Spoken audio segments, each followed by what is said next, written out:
В городе воинской славы Малгобеке памятные мероприятия проходят целый день и даже в эти минуты. Свеча памяти и лучи победы. Две патриотические акции, которые проводятся ежегодно. Они посвящены подвигам героев Великой Отечественной и объединяют всю страну. На прямой связи с нами с места событий наш корреспондент Муслим Ганиев. Муслим, здравствуй, расскажи, что сейчас происходит в городе воинской славы, какая там атмосфера и кто принимает участие в памятных акциях.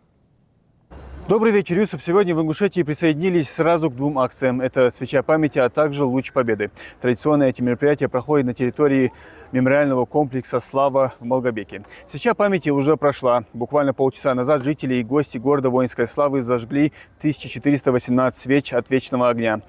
А цифра эта не случайно. Именно столько дней длилась Великая Отечественная война, которая стала самой кровопролитной в истории человечества. В акции приняли участие активисты, представители общественности и политические деятели. Так они отдают дань памяти всем участникам Великой Отечественной. Свеча памяти переступила границы России и стала международной. Акция уже прошла в Казахстане, Таджикистане, Австралии, Турции, Тунисе, ЮАР, Германии, Индии, Египте, Молдавии и других зарубежных странах.